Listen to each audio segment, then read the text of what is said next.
हे वही नहीं चांदना चौकिया आसनी लगाई के हम शिव चर्चा करब हे।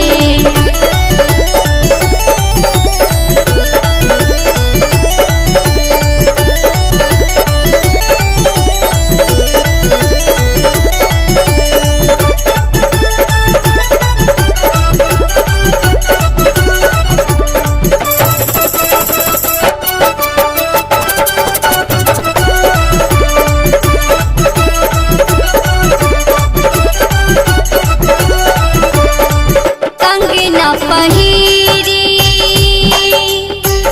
रुद्र के माला पहिरी शिवा शिष्या बनबै हमहु शिवा शिष्या बनबै हे वही नहीं कीर्तना भजनिया हमहु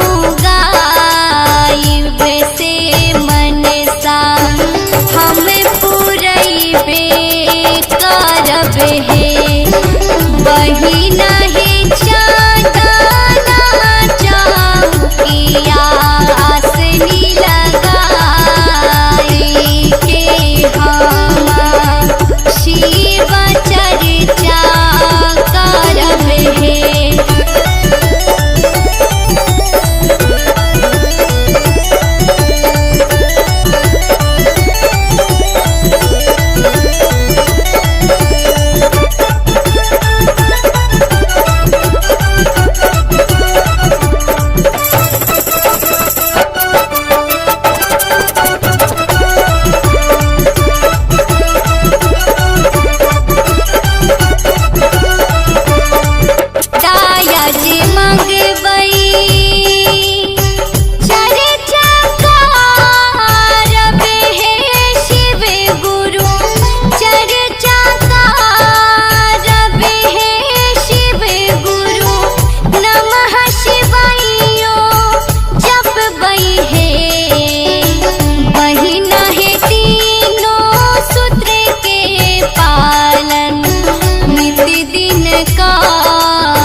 चर्चा करब हे वही नहीं चांदना चौकिया आसनी लगाई के हम शिव चर्चा करब हे।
गौरी रहत कुवार।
किनारे बोले सुगना की आज शिव गुरु आई है अंगना। नदिया किनारे बोले सुगना की आज शिव गुरु आई है अंगना। गुरु आई है अंगना, शिव गुरु आई है अंगना। गुरु आई है अंगना, शिव गुरु आई है अंगना। नदिया किनारे बोले सुगना की आज शिव गुरु आई है अंगना। नदिया किनारे बोले सुगना की आज शिव गुरु आई है अंगना।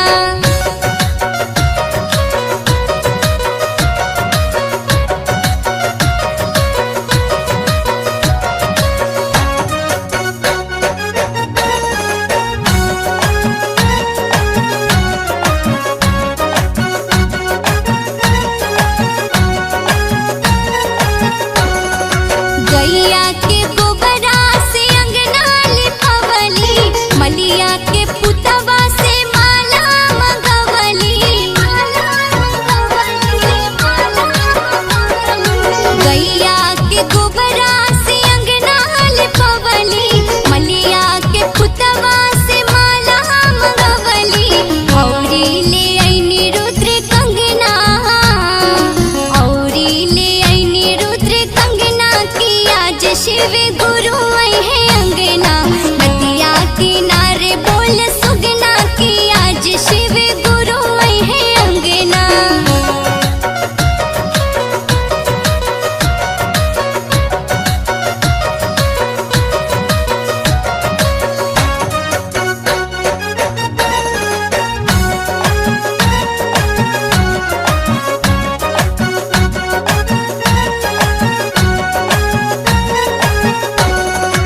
घरवा आंगनवा दुअरवा सजवली, फल फल हरिया के भोगवा लगवली। घरवा आंगनवा दुअरवा सजवली, फल फल हरिया के भोगवा लगवली। सोनम सुनावेले भजनवा, सोनम सुनावेले भजनवा की आज शिव गुरु आई है